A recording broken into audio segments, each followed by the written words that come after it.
नमस्कार दोस्तों, आप सभी लोगों का स्टॉक टॉक चैनल में बहुत-बहुत स्वागत है। सो फ्रेंड्स, आज हम स्टॉक टॉक में कॉफ़ी डे स्टॉक के बारे में बात करेंगे।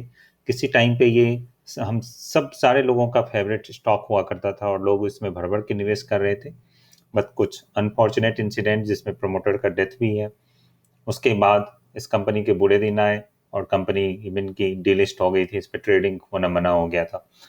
तो अभी पिछले महीने से 26 अप्रैल से ये वापस से रीलिस्ट हुई है और ट्रेडिंग के लिए अवेलेबल है। सो जब ये रीलिस्ट हुई सो अराउंड 48 रुपीज़ के आसपास रीलिस्ट हुई और 50 रुपीज़ तक गया था उस दिन। बट उसके बाद इसमें कंटिन्यूस डाउन ट्रेंड है और आज के रेट में ये अराउंड 31 रुपये के आसपास अभी ये ट्रेड कर रहा है। तो अब इसमें कई सारे लोगों के मन में सवाल उठ रहे होंगे कि क्या ये सही टाइम है, इसमें इन्वेस्ट करूं या ना करूं, इसमें पैसा इन्वेस्ट करना सेफ होगा या नहीं होगा। तो फ्रेंड, हम कोई स्पेकुलेशन नहीं करते हैं, हम डेटा के बेस पे हम इसको समझने की कोशिश करते हैं कि कितना स्ट्रॉन्ग स्टॉक है, इसमें इन्वेस्ट करना कितना सेफ है या नहीं है। सो फ्रेंड्स, हम कुछ की मैट्रिक्स देखते हैं इस स्टॉक का।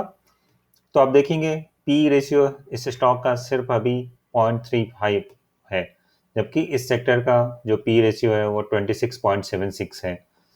तो अभी पी रेशियो बहुत ही ज़्यादा कम है। इसका मतलब ये स्टॉक बहुत ही सस्ते में अवेलेबल है। बट फ्रेंड्स, ये सिर्फ एक पैरामीटर के बेस पे हम ये जज नहीं कर सकते कि ये स्टॉक हमें अभी लेना चाहिए या नहीं लेना चाहिए। तो हम इसके फिनेंशियल्स को भी देखेंगे और कुछ और भी हम जो की पैरामीटर्स हैं उनको देखेंगे और फिर हम जज करने की कोशिश करेंगे कि आखिर ये स्टॉक आने वाले टाइम में कैसा परफॉर्म कर सकता है। सो फ्रेंड, हम एक शॉर्ट में देखते हैं तो इसका रेवेन्यू और प्रॉफिट्स का ट्रेंड क्या है। आप देखेंगे 2017 से 2020 तक जब ये कंपनी अपने फुल पेस पे थी और बहुत अच्छा परफॉर्म कर रही थी। आप इसका रेवेन्यू देखिए, ये 2.97 थाउजेंड करोड़ से 2017 में 4.44 आ गया था 2018 और 6,000 करोड़ आ गया था 2020 में। और प्रॉफिट आप देखेंगे, जहाँ पे सिर्फ 5 लाख रुपए का प्रॉफिट था, 5 करोड़ का प्रॉफिट था, वो बढ़ते बढ़ते बढ़ते अभी 1,000 करोड़ का प्रॉफिट था 2020 में, जब ये डीलिस्ट होने से पहले। तो ये स्टॉक बहुत ही अच्छा कर रही थी डीलिस्ट होने से पहले। अब रीलिस्ट होने के बाद हमें देखना पड़ेगा इसके परफॉर्मेंस कैसे हैं। तो अब हम इसके फिनेंशियल्स को खुद ज़्यादा ही डीप में जाके हम समझने की कोशिश करते हैं कि इसके क्वार्टरली फाइनेंशियल्स कैसे हैं, इसका बैलेंस शीट कैसा है, और उसके बाद हम इस पे कॉल लेंगे कि हमें करना क्या है। सो फ्रेंड्स, आप देखिए 2012 से इस कंपनी का परफॉर्मेंस है। आप रेवेन्यू देखिए तो ये लगातार इंक्रीजिंग ट्रेंड्स में था। अब लगातार देखिए ये बढ़ रहा है। तो जहाँ पे 2012 में यानी 10 इयर्स पहले 1752 करोड़ इसका रेवेन्यू था, वो बढ़ के 6047 करोड़ हो गया 2020 में। अब हम यदि नेट इनकम की बात करें तो जहाँ पे सिर्फ 19 करोड़ था इनकम इसका, वो बढ़ के आप देख लीजिए 1883 करोड़, 1883 करोड़। आप ईपीएस देख लीजिए इसका, जहाँ 13.55 था वो बढ़ के 89.16 हो गया था 2020 में। बट फ्रेंड्स, ये फिनेंशियल्स देखने के बाद हमें यही फीलिंग आती है कि हमें इस स्टॉक को खरीदना चाहिए। बट ये फ्रेंड, ये जो आंकड़े हैं ये प्रमोटर्स के डेथ होने के पहले के आंकड़े हैं और जब कंपनी अच्छा कर रही थी उस टाइम के आंकड़े हैं।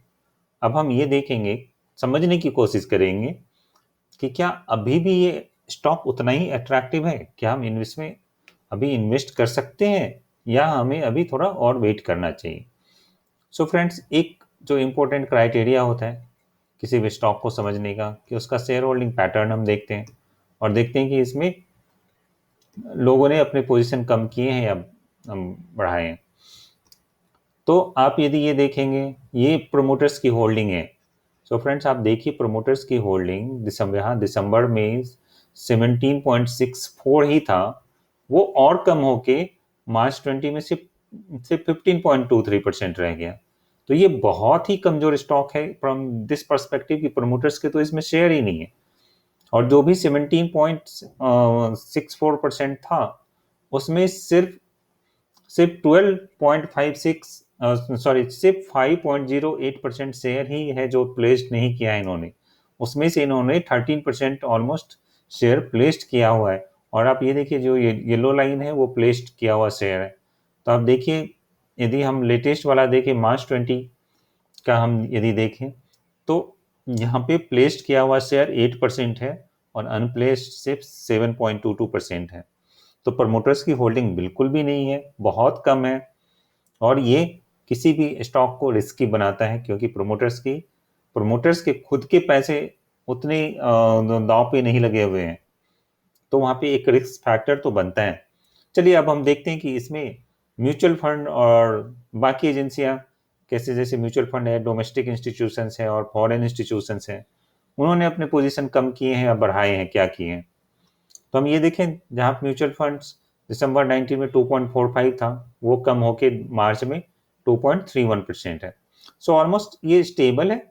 म्यूचुअल फंड इन्होंने ना तो अपने पोजीशन कम किए हैं, ना इन्होंने और ज़्यादा पोजीशन बनाई है। तो ये काइंड ऑफ म्यूचुअल फंड के न्यूट्रल व्यू है। अब हम देखते हैं कि इसमें डोमेस्टिक इंस्टीट्यूशन ने क्या किया। तो ये भी ऑलमोस्ट न्यूट्रल है। आप देखिए 3.03 स्लाइटली कम हुआ है, 3.02 0.01% कम हुआ है, बट हम इसको न्यूट्रल ही मानेंगे, कुछ कोई बहुत बड़ा अप्स एंड डाउन नहीं है। अब हम देखते हैं कि फॉरेन कंपनियों ने इसमें पोजीशन कैसे बनाए हैं। तो आप ये देखें कि जहां एफ के दिसंबर के आंकड़े 4.73 था, वो कम होके मार्च में सिर्फ 3.75 रह गया। ये डराते हैं, क्योंकि इन्होंने अपने पोजीशन ड्रास्टिकली रिड्यूस किए हैं यहाँ पे। तो यदि हम शेयर होल्डिंग पैटर्न्स के हिसाब से इस शेयर को हम इवेलुएट करते हैं, तो फ्रेंड्स ये बहुत ही रिस्की बेट होगा। क्योंकि आपको मैं एक बार फिर से दिखाना चाहूँगा कि जो प्रमोटर्स की यहाँ पे होल्डिंग है वो बहुत बहुत बहुत कम है। 17.64 से कम होके 15.23, और 15.23 में भी सिर्फ सिर्फ और केवल सिर्फ 7%, 7.22% शेयर ही प्रमोटर्स के हैं जो अनप्लेस्ड हैं। बाकी सारे शेयर्स उन्होंने प्लेस्ड किए हुए हैं। तो इस एंगल से यदि हम देखते हैं तो कंपनी बहुत ज़्यादा रिस्की दिखता है, और इसमें इन्वेस्ट करना, I mean it's like taking a chance. तो बहुत ज़्यादा सेफ्टी और बहुत ज़्यादा कॉन्फिडेंस नहीं आ रहा है इन नंबर्स को देखने पे।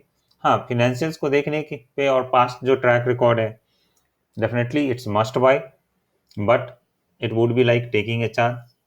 तो तो मेरा ये सजेशन होगा कि इस स्टॉक में यदि आप पोजीशन बनाना चाहते हैं तो बहुत एग्रेसिव पोजीशन नहीं बनाएं, इस वक्त तो कम से कम नहीं बनाएं। आप इसको स्टेबल होने दीजिए, 1-2 महीने 6 महीने स्टेबल होगा। उसके बाद आप देखिए एक क्वार्टर का रिजल्ट कैसा होता है, इसके शेयर होल्डिंग्स पैटर्न्स क्या आते हैं, लोग इसमें पोजीशन क्या बनाते हैं। उसके बाद इस शेयर में आप एंटर कर सकते हैं। आपको चिंता करनी कोई बात नहीं, उस टाइम पे भी आपको एंट्री पॉइंट मिलेगा इसमें। तो ये ऐसा नहीं है कि ये शेयर हमारे हाथ से निकल रहा है और बहुत देर हो जाएगी। तो और फिर भी यदि आप बहुत ज़्यादा एग्रेसिव ट्रेडर हैं और इसमें पोजीशन लेना ही चाहते हैं, तो आप बहुत थोड़ा बहुत एक्सपोजर रखें। अपने पोर्टफोलियो का बहुत ही छोटा हिस्सा इसमें आप डाल सकते हैं। 1% से भी कम हिस्सा आप इसमें डाल सकते हैं, 0.2%, 0.3%, क्योंकि ये शेयर बहुत ही ज़्यादा रिस्की है। हो सकता है ये आपको अच्छा रिटर्न भी दे दे, हो सकता है बिजनेस काफ़ी अच्छा हो, बट अभी जो डेटा अवेलेबल है उसके बेस पे जो दिख रहा है, this is very very risky bet. So friends, anyway decision आपको लेना है। मेरा काम था आपको जो इसके की फैक्टर्स हैं उनसे आपको अपडेट कर दूं, और आपने देख लिया। तो फ्रेंड्स, इस वीडियो में बस इतना ही। यदि आपके कोई क्वेश्चंस हो तो आप कमेंट्स में लिख के पूछ सकते हैं, और I will try to response on that. और इस चैनल को सब्सक्राइब करना नहीं भूलिए, प्लीज़ सब्सक्राइब दिस चैनल, ताकि आपको इस तरह की जानकारियाँ और भी स्टॉक्स के बारे में हर रोज़ मिलती रहें। So thanks for watching this video, friends. See you in the next video.